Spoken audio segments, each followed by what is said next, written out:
Cette semaine, j'aimerais vous partager une petite série sur les réflexions que le Seigneur a déposées sur mon cœur en écoutant certains de mes tout premiers épisodes. Pour être honnête avec vous, je n'aime pas toujours me réécouter. Les épisodes plus récents, ceux qui ont été travaillés dans la prière pendant des semaines, voire des mois par moment, je peux les réécouter plusieurs fois. Ils me rappellent la fidélité de Dieu et la manière dont il agit lorsque nous lui laissons toute la place. Mais les premiers épisodes, ceux où le Seigneur me disait simplement « Va t'isoler et parle », ceux-là me rendent plus vulnérable. J'entends mes hésitations, j'entends mes erreurs, j'entends mon manque d'assurance. Et pourtant, aujourd'hui, je suis reconnaissante qu'il existe encore. Parce qu'il me rappelle d'où Dieu m'a sorti. Nous avons souvent tendance à vouloir cacher nos débuts, nos maladresses et nos erreurs. Pourtant, si Dieu avait voulu nous montrer uniquement des vies parfaites, la Bible serait bien différente. Nous y voyons les victoires de David, mais aussi les chutes. Nous voyons Pierre marcher sur l'eau, mais aussi renier Jésus.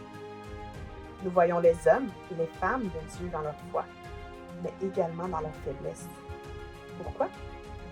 Parce que Dieu ne cherche pas des apparences parfaites. Il cherche des cœurs transformés. Et cela m'amène à un passage qui m'a profondément marqué. Lorsque Jésus entre dans le temple et renverse les tables des marchands. Matthieu 21, verset 13. « Ma maison sera appelée une maison de prière, mais vous en faites une caverne de voleurs. » Pendant longtemps, je voyais simplement un Jésus en colère. Mais avec le temps, j'ai compris que cette colère avait été le résultat d'avertissements ignorés. Le temple devait être un lieu de prière, un lieu de rencontre avec Dieu, un lieu saint, un lieu ouvert à toutes les nations. Pourtant, petit à petit, les intérêts personnels avaient pris la place de la présence de Dieu. Un compromis est apparu, puis un autre encore, jusqu'à ce que l'on considère comme normal ce qui ne l'était pas. C'est souvent ainsi que fonctionne l'égarement.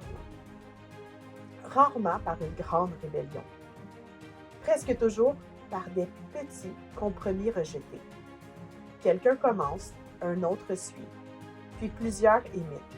Et finalement, tout le monde oublie pourquoi Dieu avait établi certaines limites. Je crois que cela ne concerne pas seulement le temple de Jérusalem. Cela concerne aussi notre propre vie. Car aujourd'hui, nous sommes le temple du Saint-Esprit. Combien de fois acceptons-nous certaines habitudes simplement parce que tout le monde autour de nous les accepte? Combien de fois suivons-nous les hommes sans vérifier si Dieu nous demande réellement de les suivre? Le danger n'est pas seulement de suivre un mauvais enseignement. Le danger est d'arrêter de consulter Dieu. Parce qu'à partir du moment où nous cessons de lui demander sa direction, nous devenons vulnérables à toutes sortes d'influences. Le Seigneur nous avertit souvent avant d'intervenir. Il nous parle dans notre intimité. Il utilise parfois des frères et sœurs pour nous reprendre avec amour. Et lorsque nous refusons constamment d'écouter, il peut permettre une correction plus visible. Non pour nous détruire, mais pour nous ramener à lui. Peut-être que ce soir, le Seigneur nous invite simplement à vous arrêter quelques instants et à lui poser une question. Seigneur, suis-je toujours sur le chemin que tu as préparé pour moi? Et si la réponse révèle certains détours, hey, n'aie pas peur, tu es humain. Dieu n'est pas seulement celui qui montre le chemin, il est aussi celui qui nous aide à revenir.